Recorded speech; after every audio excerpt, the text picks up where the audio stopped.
In this video, we will talk about DAOs, the encoded organizations.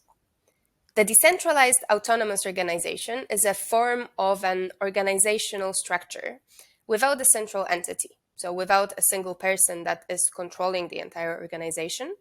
And DAOs members share a common goal, a common vision to act in the best interest of the entity.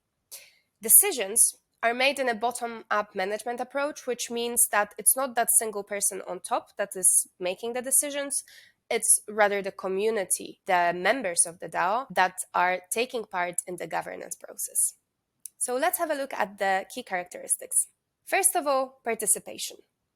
Token holders can participate in the management and decision-making of the entity. And there is no one single group of people or one single person that can control the DAO and make the decisions for the entire organization. Decisions are made through a voting mechanism that allows the members to cast their votes for different proposals. And the voting process differs between DAOs because it can be based on multiple different strategies and different approaches. DAOs rely heavily on smart contracts. So you're coming back again to the idea of smart contracts, which is a set of rules.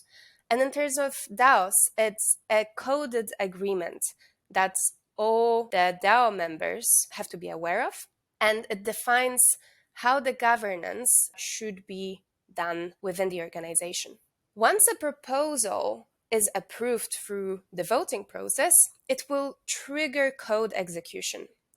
What does it mean? Code execution can, for example, trigger a transaction from the DAO treasury, so the tokens the DAO is holding, to another address.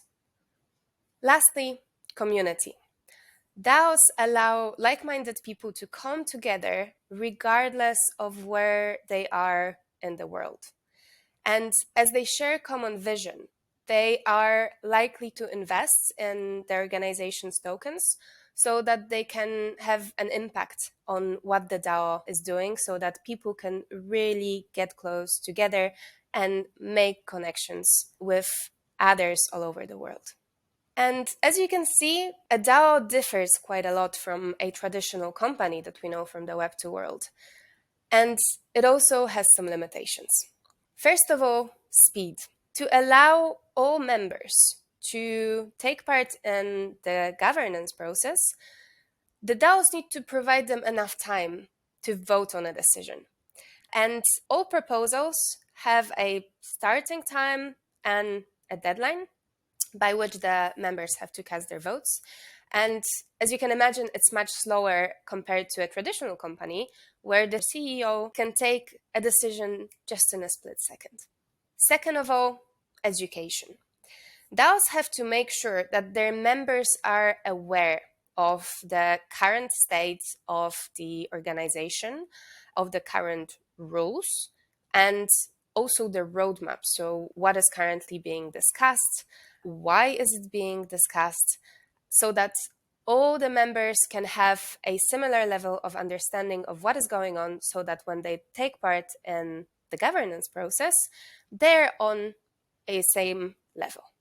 Lastly, inefficiency. Taking these two together, the speed and education, which differs among different participants of the DAO, results in much higher inefficiency than when you compare it to a traditional company. So, as you can see, there are some amazing things about DAOs in terms of the democracy, allowing everyone to participate and to connect with others. But there are also some limitations that make the DAOs slower and less efficient. However, the landscape is constantly growing and new solutions are being implemented which allow DAOs to be more efficient and work better.